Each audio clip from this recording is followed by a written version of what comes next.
দুপুরের খাবারের পরই কিংবা সন্ধ্যায় সুগন্ধিময় এই দুধ চাটা কিন্তু আমার খেতে ইচ্ছা করে। আর আমি কিভাবে এই সুন্দর দুধ চাটা তৈরি করি সেটা আজকে আপনাদের সঙ্গে শেয়ার করব। তো প্রথমেই আমি চুলাতে একটা পাত্র বসিয়ে দিয়েছি আর তারপর আমি চিনি দিয়ে দিয়েছি। আপনারা আপনাদের পছন্দ অনুযায়ী চিনিটা দিয়ে নেবেন। চিনিটা একটু জাল হয়ে গেলে তারপর আমি এর মধ্যে চা পাতা দিয়ে দেব। আর এই চা পাতাটাকেও আমি কিছুটা জাল করে নিব। তারপর আমি এর মধ্যে এলাচ ফল দিব। আর এলাচ ফল দেওয়ার পর এটাকে সুন্দর করে জাল করে নেব। জাল করে নিলে এটা দিয়ে একটা সুন্দর ঘ্রাণ বের হয়। আর তারপর আমি জাল করা দুধ ঢেলে দিব। আর এই দুধটা দেওয়ার পরে বেশ কিছুক্ষণ আমি এটা জাল করব।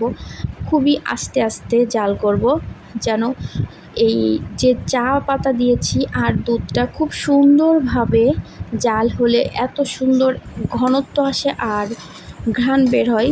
এটা খাইতেই যেন খুব ভালো লাগে। আমার কাছে তো খুবই ভালো লাগে। আর আমি এই চা পাতাটা নিয়ে আসছিলাম সিলেটের জাফলং থেকে। এটা কিন্তু খুবই সুন্দর, ওখানকার বাগান থেকেই বলতে পারেন এটা নিয়ে আসছি। তো মাশাল্লাহ এটা হয়ে গেছে। আর এত ভালো লাগছিল এর ঘ্রাণটা, দেখতেই পারবেন আপনারা। চায়ের রঙটাও কিন্তু মাশাল্লাহ। তো এই তো আমি চাটা ঢেলে নিয়েছি। আমি কিন্তু প্রথমেই চিনিটা ব্যবহার করেছি, বলেই দিয়েছি যে আপনারা আপনাদের স্বাদ অনুযায়ী চিনিটা দিয়ে নেবেন।